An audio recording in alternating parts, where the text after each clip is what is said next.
Bedanya dulu zaman jadul. Zaman jadul ya, belum ada teknologi sama sekali.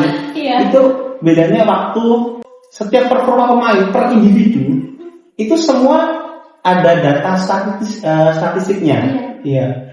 Jadi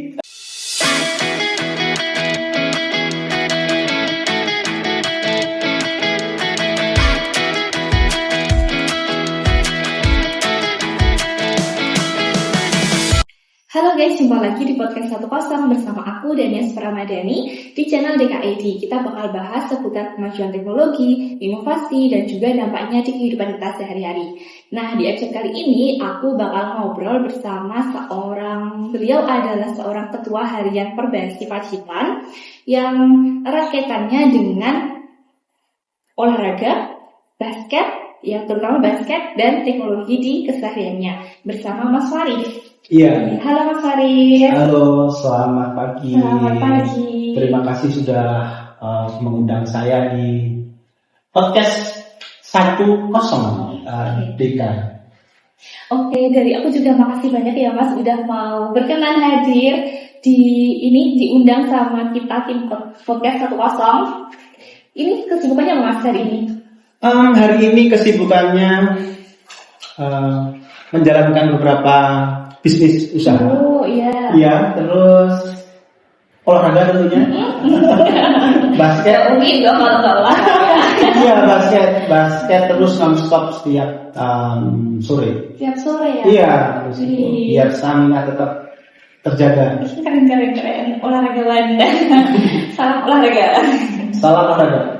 Oke, kalau untuk teknologi sendiri yang digunakan sehari-hari apa Mas? Mulai dari bangun tidur sampai tidur lagi, kira-kira apa yang nggak bisa lepas? Teknologi tidak lepas anak zaman sekarang pasti dari handphone, gadget, HP dan berbagai macam aplikasi di dalamnya tentunya ya. Bangun tidur pasti tidak lepas pegang HP. Buka pertama pasti sosmed, ya kan ya, Instagram, Facebook mungkin, Twitter atau YouTube mungkin ya, seperti itu. Paling banyak pakai aplikasi apa Mas? Paling banyak saya Instagram sih ya, Instagram dan WA tentunya. Sering posting berarti? Ya lumayan, posting. Posting basket gitu Mas? Ya, banyak di basket sama kehidupan sehari-hari. Oke, kalau untuk basketnya sendiri nih, kita sekarang nyinggung ke basket. Kalau buat teknologi yang sering dipakai di permainan basket itu apa Mas? Oh iya, kalau basket itu pastinya tidak lepas dari teknologi ya, mulai dari perangkat pertandingan, dari beberapa teknologi yang dipakai pemain, dari sepatu dan lain-lain. Kalau di basket itu yang jelas sangat dampaknya terasa itu adalah dipakai monitor itu, monitor scoreboard yang digital itu ya. Yang kalau di pertandingan resmi di GOR pasti ada scoreboard-nya gitu. Dan yang lebih canggih lagi kita pakai istilahnya shot clock. Shot clock itu semacam hitungan detik. Kalau kita basket pasti ada hitungannya mundur. Kayak gitu. Ya, lumayan. Ya, shot clock ya, dan ya itu sih khususnya. Dan banyak aplikasi yang dipakai khususnya ke pemain ya. Pemain itu pasti ada semacam teknologi tracking ya. Tracking itu semacam kita bisa melihat kemampuan individu, statistik pemain ya, dari aplikasi HP, dari aplikasi yang namanya apa ya? Yang buat lari. Apa ya, lupa saya. Tahu. Iya. Ada nggak tahu juga namanya apa? Nanti dikatakan nih. Kalau cari dulu aplikasi. Ada sih. Aplikasi tracking. Iya, yang buat sedang. Strava kan? Bukan. Itu khusus buat basket. Enggak, sebenarnya semua bisa, sepak bola, khususnya yang buat olahraga yang membutuhkan endurance. Endurance itu lari yang itu, endurance. Aplikasinya Udah ketemu? rompi GPS. Iya, tapi ada ini simpelnya rompi GPS namanya. Ya, rompi GPS itu buat ini mendeteksi setiap gerakan pemain, ya khususnya di sepak bola sih ya, yang pakai rompi GPS. Tapi di basket juga bisa. Ya bisa, tapi biasanya cuma buat latihan, nggak dibuat pertandingan. Iya. Jadi bentuknya kayak rompi. Iya, dipakai. iya rompi pakai nanti. Itu ada aplikasinya di dalamnya, itu bisa mendeteksi detak jantung kita. Jadi waktu kita larinya udah berapa kilo, kita jantungnya aman apa enggak hari ini, gimana kondisinya fit apa enggak, kita yang kalori yang terbakar berapa gitu. Berarti si rompi olahraga ini tadi bisa dipakai untuk semua olahragawan aslinya mas, nggak cuma sepak bola. Iya, sebenarnya bisa dipakai semua olahraga kecuali mungkin untuk renang ya. Oh iya. Karena soalnya kan di air kan ada semacam, kalau renang sih ada yang sendiri. Berarti si rompi GPS-nya tadi itu lebih bisa ke mengenali diri kita sendiri. Betul, ya betul. Jadi sekarang kan banyak ya kasus, kalau bukan kasus sebenarnya, semacam kejadian yang kurang diinginkan sebuah atlet itu tahu-tahu pingsan waktu latihan, waktu pertandingan, pingsan apapun, baik di bulu tangkis, basket, sepak bola, tiba-tiba drop pingsan. Nah itu kan meninggal ya. Iya seperti itu. Olahraga terus betul, ya. Sering banget aku dengar berita kayak. Iya betul. Itu banyak kasus sih, di sepak bola juga ada, di badminton, di basket pun juga ada waktu latihan gitu, juga ada juga yang meninggal. Nah makanya pentingnya sebuah teknologi, ya, khususnya di aplikasi yang tadi ya, kayak rompi GPS, macam contohnya, itu kan kita bisa mendeteksi sedini mungkin ya, jadi mungkin, gimana sih kondisi badan kita saat ini waktu latihan, mungkin kita rasanya, aku fit hari ini fit, aku bisa, enak, badan enak, tapi di rompinya itu tidak mengatakan seperti itu, mungkin, ini detak jantungmu nggak stabil, ya udah terdeteksi di situ. Mungkin dicek lagi seperti itu. Tapi kayak gitu untuk atlet-atlet olahragawan itu percaya sama si teknologi ini tadi. Iya. Atau mungkin ada beberapa kasus yang di aplikasi bilangnya itu kamu harusnya hari ini rehat gitu ya, satu hari rehat mungkin. Tapi ada seorang orang olahragawan ini tadi enggak kok, badan aku rasanya aman-aman aja gitu, dan dipaksa untuk latihan itu banyak mas pasti. Banyak. Kalau biasanya kasus seperti itu, ini tidak mungkin terjadi di liga profesional ya. Soalnya kan seorang atlet dia udah dikontrak, ibaratnya ada dikontrak mati kamu sama ini tanggung jawab tim manajemen. Kamu nggak bisa seenaknya. Hari ini atlet latihan seenaknya nggak bisa. Semua kegiatan dari bangun tidur sampai pertandingan itu sudah diatur semua. Ya kita bicara di basket ya, tentunya kita tidak jauh dari NBA. Nah NBA itu sangat-sangat luar biasa detailnya, dia manajemennya itu sangat detail ke pemain.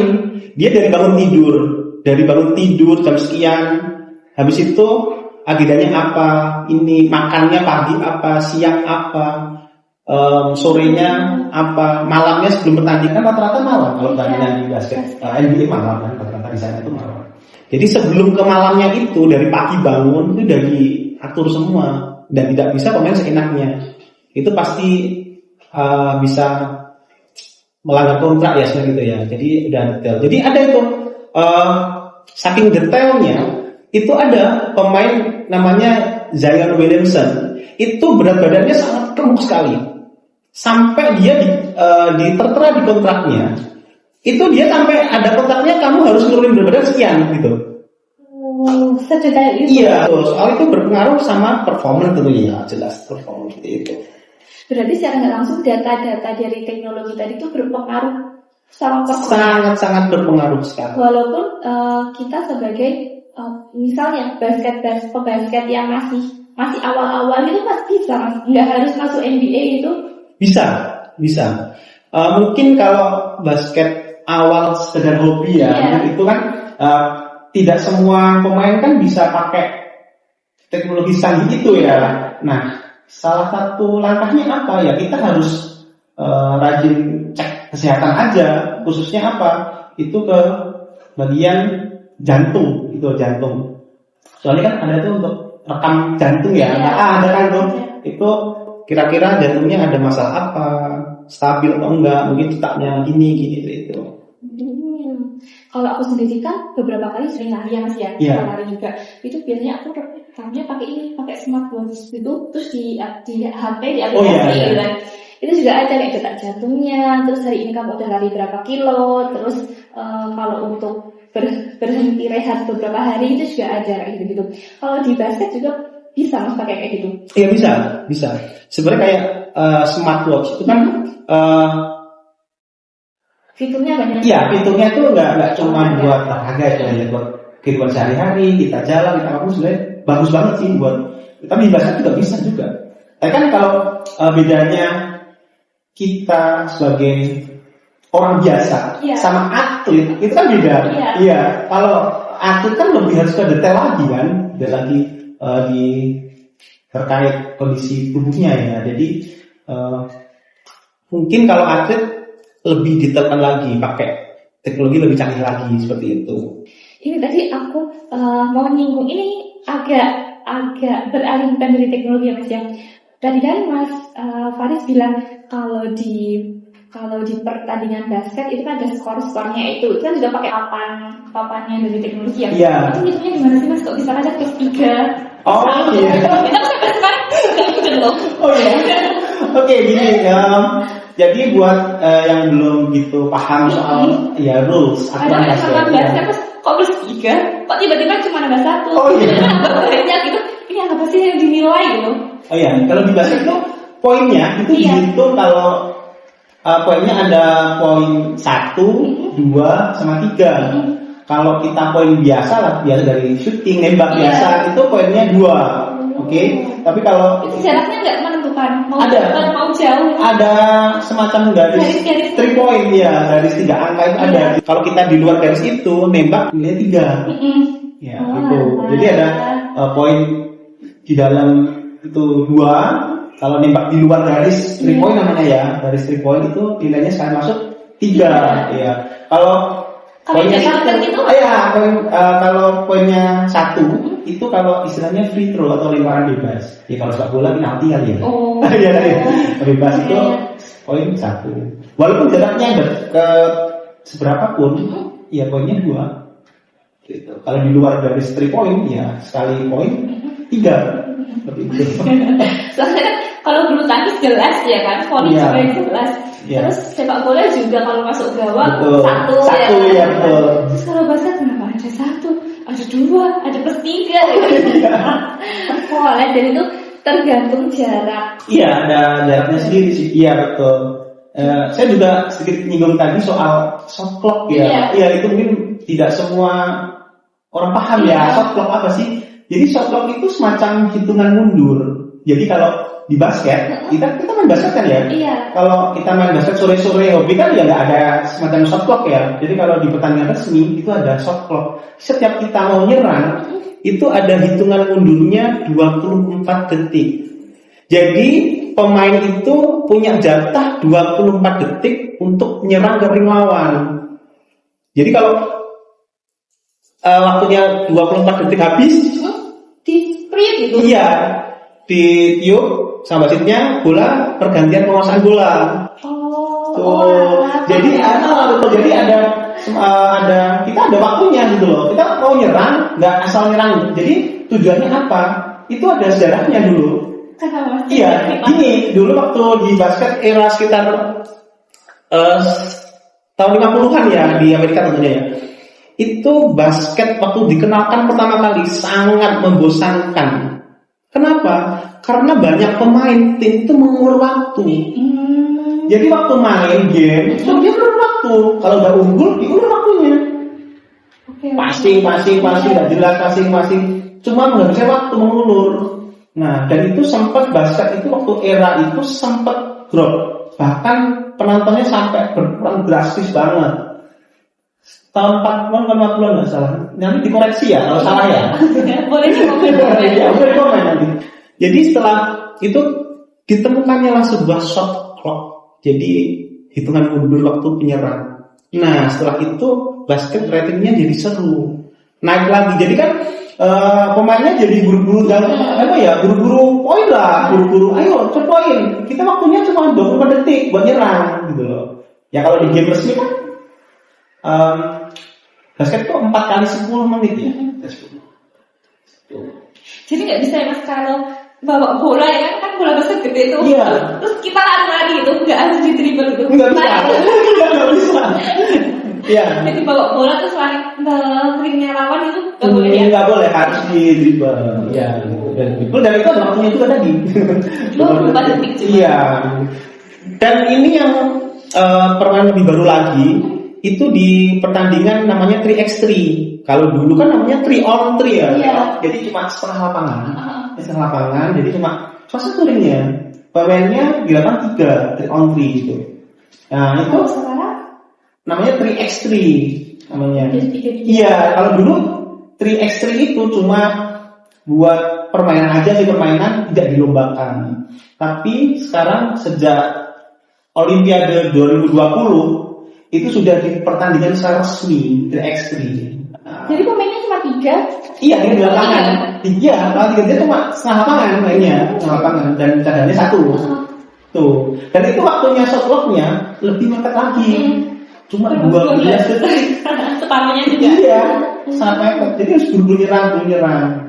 Sampai itu juga dilombakan waktu itu. Iya, dilombakan. Baru tahu. Itu. Jadi cuma 3 ringnya 1. Iya, betul. Oke. Ternyata kalau nggak kayak aku orang yang nggak ngikutin basket, ternyata udah ada permainan basket apanya ya, kayak turunan dari basket ya. Iya, betul. Iya. Kalau ini sih Mas kan mungkin ada pasti ada dampak positif, ada dampak negatif ya dari penggunaan teknologi di Mas Hari sendiri gitu ya. Kalau untuk positifnya mungkin banyak ya. Ini tadi yang disebutin. Mungkin ada lagi Mas?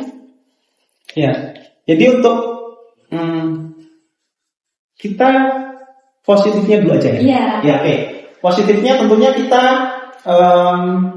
kenapa sih teknologi diciptakan? Khususnya di olahraga kan ya. Kenapa gitu loh?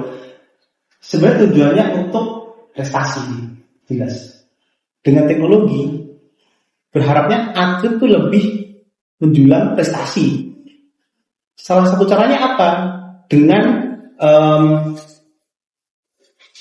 melihat grafik performa setiap di latihan, di pertandingan. Nah, kalau di basket itu ada statistik ya.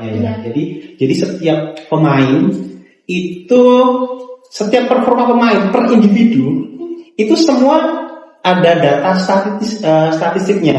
Iya. Jadi butuh pelatihan khusus, istilahnya kayak penataran untuk pengawas pertandingan namanya, itu buat menjalankan sebuah aplikasi yang dibuat oleh FIBA. FIBA itu Federasinya Basket Internasional ya. Jadi setiap pemain itu ada statistiknya masing-masing. Ini cetak berapa poin, ini minute play-nya berapa menit, kamu ini mencetak namanya assist atau rebound, itu ada semua detail banget. Per atlet ya, per atlet sangat detail banget seperti itu. Nah, dengan adanya itu kan diharapkan kan performanya bisa ditingkatkan. Mungkin hari ini pemain A, kamu kok cuma poin sekian ya? Kenapa? Iya kan? Nanti untuk game selanjutnya, yang perlu diperbaiki ini kamu ini coba dirubah. Dia pasti, pasti dirubah dan poinnya meningkat. Seperti itu. Dampak positifnya.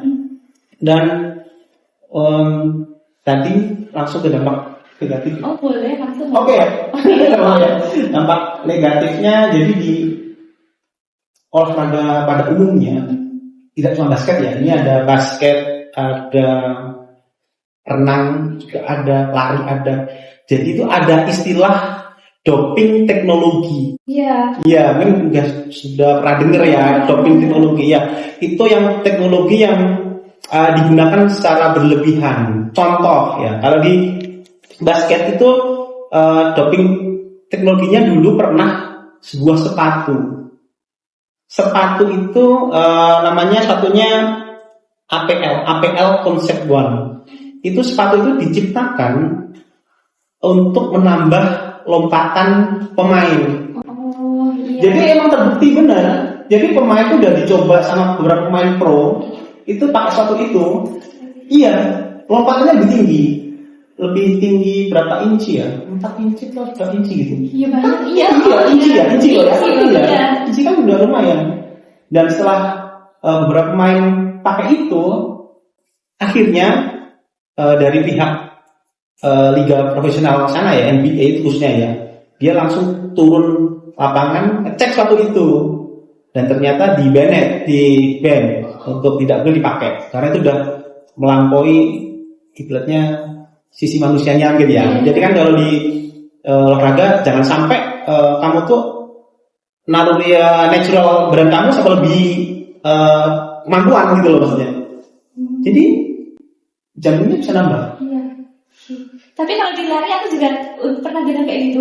Aku pun sendiri juga punya sepatu yang ada kayak karbonnya gitu. Oh iya. Iya kan? Iya betul. Terus yang kalau pakai sepatu itu jadi benar-benar emang jadi lebih enteng Enteng, kalau ya. lari. Iya. Jadi kayak itu Iya betul. gitu. Ya betul. Jadi kalau Beda iya sama betul. sepatu biasa. Iya, kalau itu kalau nggak salah itu kalau di Nike Vaporfly ya. Vaporfly sama Alphafly itu sepatu yang sama Federasi Atlet Dunia kan Iya. nggak boleh dipakai kan? Iya. Soalnya betul itu kan aturannya karbon itu kan nggak boleh lebih dari 2 nggak salah, lebih dari 2 atau ya betul lebih dari 2 aja nggak boleh. Jadi kan Iya. pengaruh kan? Iya kan? Ngerasain sepatu yang nggak ada karbonnya sama ada sepatu yang ada karbonnya juga karbonnya, kayak tinggi iya, kayak karbonnya, gitu. iya. Terus itu rasanya memang beda, kayak lebih enteng gitu kalau lari Iya. lebih enteng. Tapi ternyata itu nggak boleh dipakai sembarang orang. Iya. Jadi emang harus udah sering latihan. Takutnya kalau dia lari terus pakai sepatu itu jadi apa ya, kayak jatuh atau Iya, betul, iya. cedera kayak gitu. Iya betul, bisa seperti itu betul. Ternyata di basket ada yang lebih juga ya. Iya. Ini betul. sampai 4 inci dia. Iya. Nanti kalau salah dikoreksi ya. Ya kalau betul sih kalau di lari itu aturannya kalau nggak salah itu 40 mili, 4 cm, iya, untuk ketebalan dan Iya. plat karbonnya tidak boleh lebih dari 2. Nah itu kalau dipakai profesional dalam kejuaraan dunia nggak boleh. Tapi setelah kemarin saya browsing, kalau cuma sekedar kita bukan atlet pro ya, Iya. nggak masalah ya, nggak masalah, kita pakai nggak masalah gitu. Kayak tadi sepatu yang APL Concept One itu dilarangnya cuma di NBA ya, jadi bukan nggak boleh dipakai, boleh dipakai, siapapun boleh, asal bukan pemain profesional NBA, itu aja sih. Itu negatifnya ya. Iya, namanya itu doping teknologi. Iya betul. Di itu ada juga renang. Renang kan renang itu teknologinya dipakai. Iya, jadi pakaian itu ternyata saya juga baru tahu sih waktu browsing itu ternyata pakaian renang itu ada bahan-bahan tertentu yang tidak boleh dipakai sembarangan buat kejuaraan dunia renang. Kayak kemarin tuh dulu mungkin pernah dengar Michael Phelps. Nah, Michael Phelps itu sampai sekarang pecahkan rekor dunia sampai di tertandingin. Sekitar tahun Olimpiade 2008 dia mecahkan banyak rekor dunia. Dia tuh pakai mungkin apa namanya?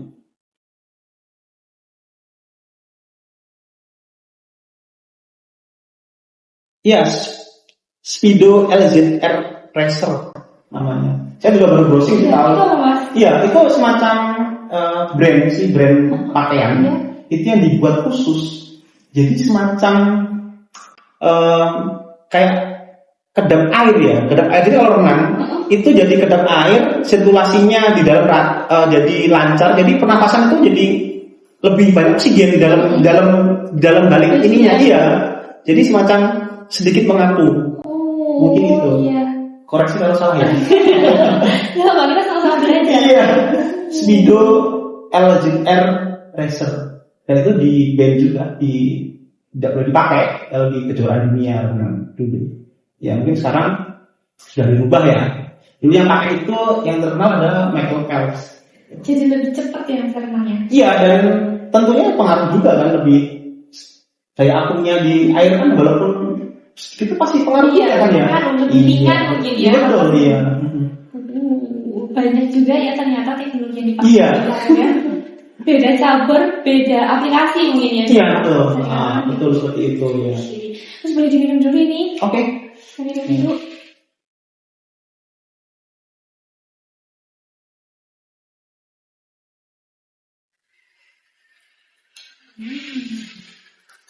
Tapi kalau olahraga boleh kan minum kopi? Boleh. Ya nggak boleh mas tangannya. Nggak boleh. Yang jelas kurangin gula aja sih. Nah, kalau kopi kan bagus sebelum. Tapi kalau nggak ada gulanya. Iya. Kopinya ya benar kopi asli ya, kopi asli tanpa gula. Itu kalau sebelum workout, iya. apapun, baik itu ke gym atau olahraga fisik, itu kan emang buat ningkatin adrenalin kan minum kopi dulu. Iya, setengah jam minum kopi. Biasanya kalau sebelum latihan fisik itu pasti minum kopi dulu. Berpengaruh gitu mas? Pengaruh. Oke, bisa aku praktekin. Iya, tapi kopi ini ya tanpa gula. Kopi hitam. Kopi hitam tanpa gula. Oke, tapi harus mengurangi gula. Kenapa sih itu? Iya. Kok harus mengurangi gula? Gula. Aduh, jadi aneh gizi. Gak apa-apa. Kan aku sendiri juga nggak tahu. Mungkin teman-teman yang lain juga pada belum tahu kenapa harus kurangi gula. Atau mungkin diharu di berat badan atau apa. Sebenarnya gula itu lebih ke kadar glukosa ya sebenarnya. Jadi kalau atlet itu kan sangat terbatas untuk kadar gulanya di badan. Karena kan bisa bikin lemes. Betul ya. Kan yang dibutuhin kalau atlet sebelum pas pertandingan, bahkan sebelum pertandingan, itu kan mereka butuh protein, karbo itu, bukan gula gitu. Jadi kalau kebanyakan gula pasti protein, energi di dalam iya, betul. Proteinnya. Jadi kenapa kok dikurangi gulanya? Iya, kayak gitu. Kalau ini saya pengen tanya, ini aku penasaran, perbedaan kan Mas Farid sendiri udah berapa tahun nih berkecimpung di basket? Udah lama kayaknya. Tahun. Kecil di basket. Iya, tahu ya? Di di basket tuh saya dari SMP. Aduh, SMP berapa itu? tahun SMP-nya? Gini, saya itu SMA itu tahun 2002. Berarti SMP-nya 98 ya? Sama dia aku belum lahir itu. Iya, 98 ya? Iya, 98. Sebenarnya saya itu awalnya bukan basket, tapi di badminton awalnya. Dan ini ada sedikit cerita lucu sih. Kenapa kok saya tiba-tiba basket gitu loh? Saya kan dari keluarga, dari bapak, dari om itu semua pemain bulu tangkis. Oh iya. Iya, badminton semua. Nah, ceritanya kenapa kok saya bisa ke basket?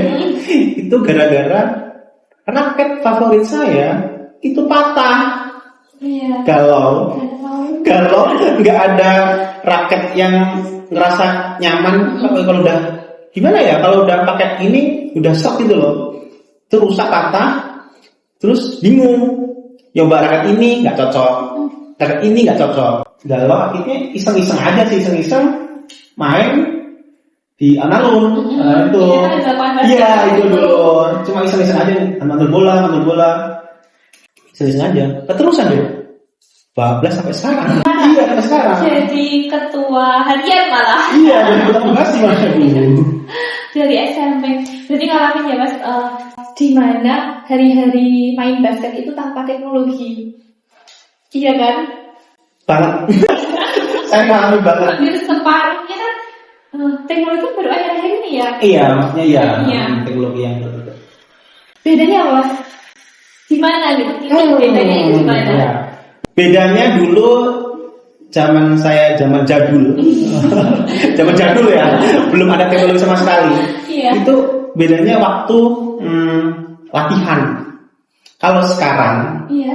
Itu kan kalau pingin nyoba materi latihan basket, tinggal klik YouTube, sudah semua udah keluar semua kan. Apa materi ini tinggal beres. Kalau dulu enggak, kita caranya belajar. Bagaimana caranya? Lihat orang lain, lihat pemain lain.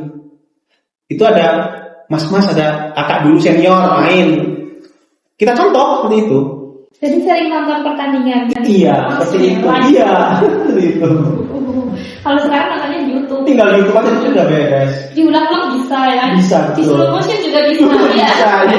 Jadi kalau mau, ini tekniknya gimana gitu? Di slow motion 2 kali ya. Di 2 kali. Jadi pelan-pelan. Oh gitu. Oh, iya. Kanan dulu. Oh gitu. Betul. Kayaknya gitu ya.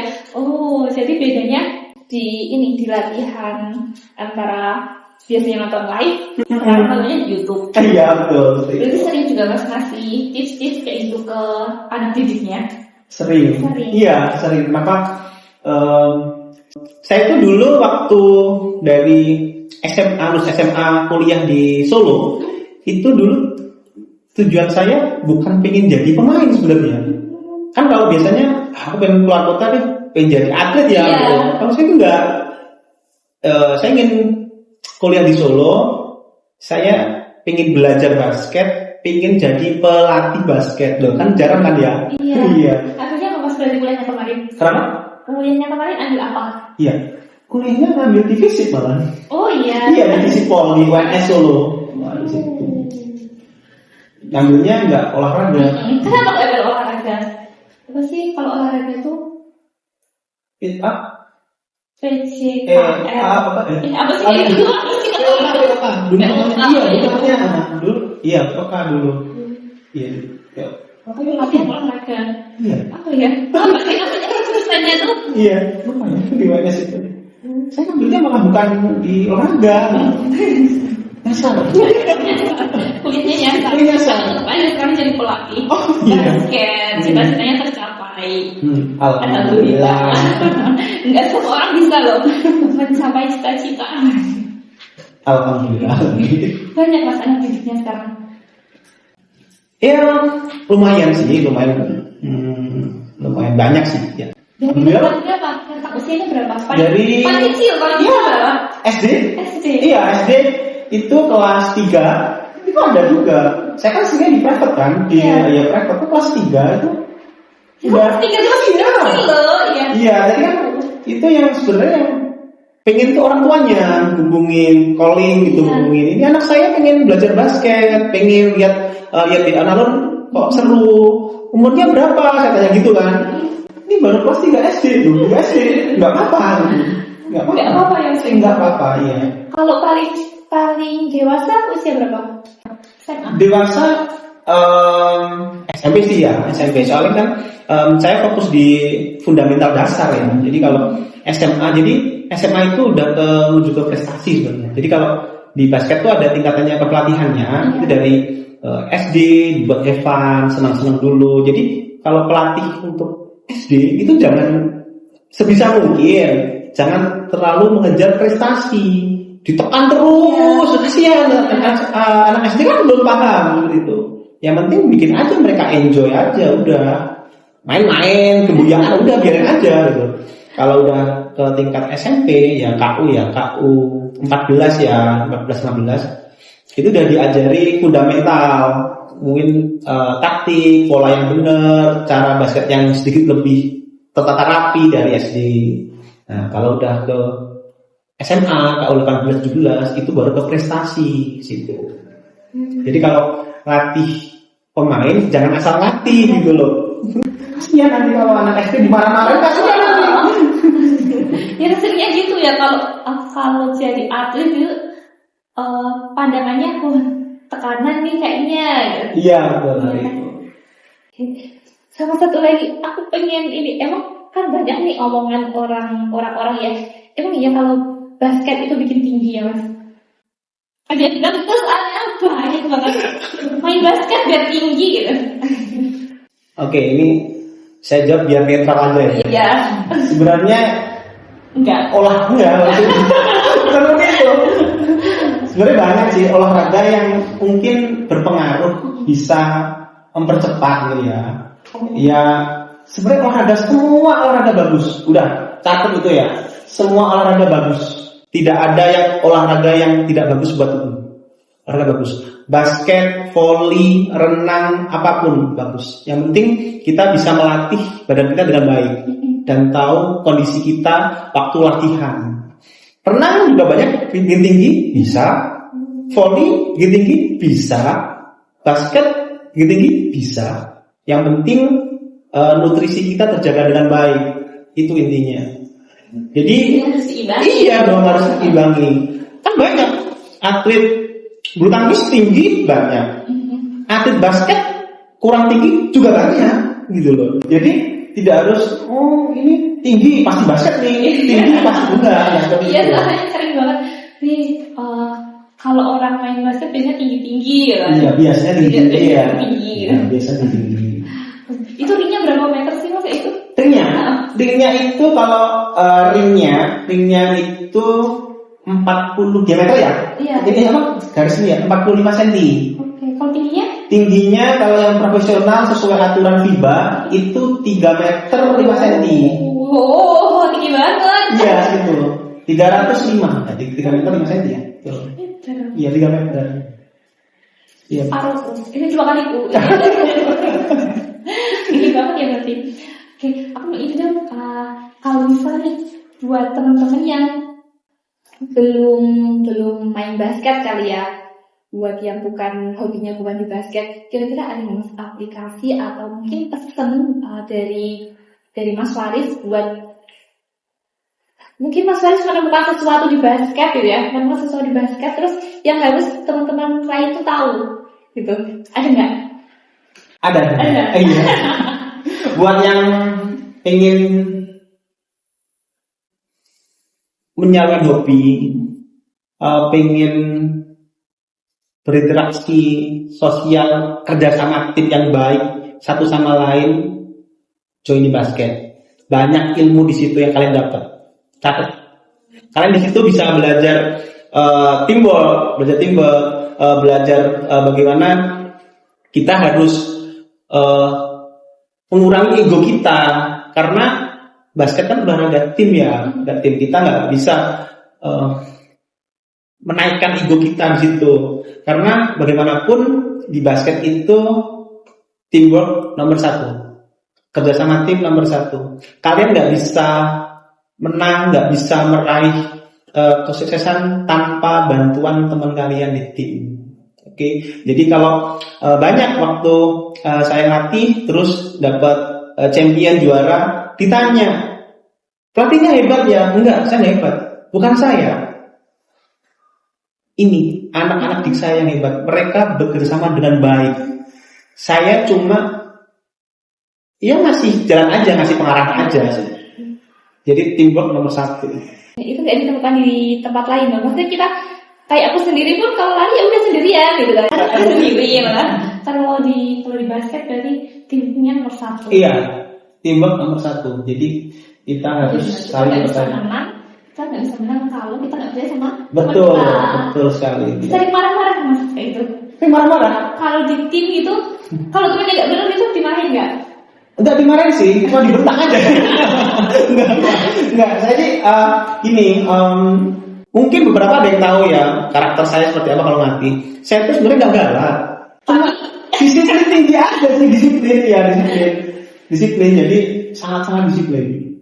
Karena modal syarat untuk meraih sebuah prestasi ya, sukses ya, apapun itu ya. Pertama ada disiplin tentunya. Iya, disiplin waktu, disiplin apapun, latihan itu harus disiplin. Bahkan anak didik saya itu setiap mau event kayak kejuaraan Kejurprov, Raporprov di Surabaya, itu sampai menu makannya dijaga. Saya absen, bener. Siap saya ini hari ini makan ini, hari ini. Harus absen di foto gitu. Iya betul. Iya betul. Itulah salah satu canggihnya teknologi. Pakai WA gitu. Walaupun makannya di rumahnya sendiri kali ya. Iya. Betul, dikirimin ke pelatihnya. Iya betul. Aku makannya ini udah sesuai coach. Iya betul, seperti itu. Seketat itu ya ternyata menjadi atlet. Sangat susah sekali. Berarti Pak atlet itu rajin-rajin ya Mas ya? Harus. Iya harus. Harus rajin. Kalau ada nggak ini teknologi yang pengen banget Mas Faris ada gitu, walaupun mustahil itu kayak bayang-bayang aja. Kok aku sebagai pelatih basket pengen nih ada aplikasi kayak gini-gini gitu. Ada nggak? Pernah bayangin nggak? kayak misal yang tadi detak jantung atau apa gitu kan ternyata habis ngobrol sama Mas Faris aku tahu ternyata nggak cuman bencana aja yang ada peringatan dininya gitu kan, tapi di olahraga basket atau dimanapun itu juga ternyata ada aplikasi yang sebagai apa ya, peringatan, kalau kamu dilanjutin nanti kamu cedera loh gitu. Kalau kayak gitu ada mas kepikiran mau diapakan, inovasi apa gitu? Kalau inovasi yang saya pingin yang baru-baru ini baru di launching di NBA di Amerika itu adalah lapangan LED. Jadi ini nanti bisa browsing ya, di NBA itu ada. Jadi lapangan itu bisa berganti-ganti warna, logo apapun, tinggal klik pakai aplikasi HP, mungkin gambar apa, klik langsung berubah sendiri. Langsung berubah, gini langsung berubah. Dan itu juga ada trackingnya juga. Jadi waktu pemain lari itu ada lingkarannya LED-nya ngikutin. Oh iya, lucu-lucu. Iya, itu ada. Jadi mau syuting jarak berapa meter itu ada. Mungkin hari ini boring lah lapangannya, logonya itu, tinggal klik aja, lapangannya berubah. Iya, ganti ini. Lapangan LED itu masih sangat baru banget di Amerika nih, di NBA. Bisa nih besok ada siapa yang nonton gitu kalau punya uang buat lapangan di sini kayak gitu. Iya. Sudah kayaknya. Ya, kalau ini buat teman-teman nih tipsnya yang mungkin masih yang anak-anak muda nih, yang umurnya masih anak sekolahan gitu. Kan ini lagi kami FOMO olahraga ya kan. Iya. Car Free Day aja sekarang rame banget. Betul. Rame banget. Jadi biar anak-anak tuh nggak salah, nggak ikut-ikutan boleh sih kalau halnya yang benar. Cuma nanti mungkin dari Mas Faris ada tips gitu. Udah anak-anak udah pada rajin pagi-pagian, terus lari pagi-pagi gitu. Mungkin bisa ada tipsnya gitu. Diarahkan olahraga apa gitu maksudnya. Tipsnya konsisten. Udah. Kalian mau olahraga apapun, it's okay, nggak masalah. Mau lari, mau mungkin bahasanya FOMO-FOMOan, itu nggak masalah. Yang penting konsisten di situ. Konsisten bergerak, jangan mager. Konsisten bergerak. Olahraga basket, volley, bulu tangkis, lari, silakan.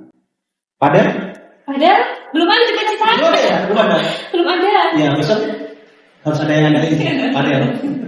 Oke, terima kasih buat Mas Faris sudah mau berbagi obrolannya, ilmunya juga di sini di podcast 10. Semoga teman-teman yang nonton juga semakin termotivasi buat jadi olahragawan. Amin. Yuk, semangat olahraga ya. Oke, dadah.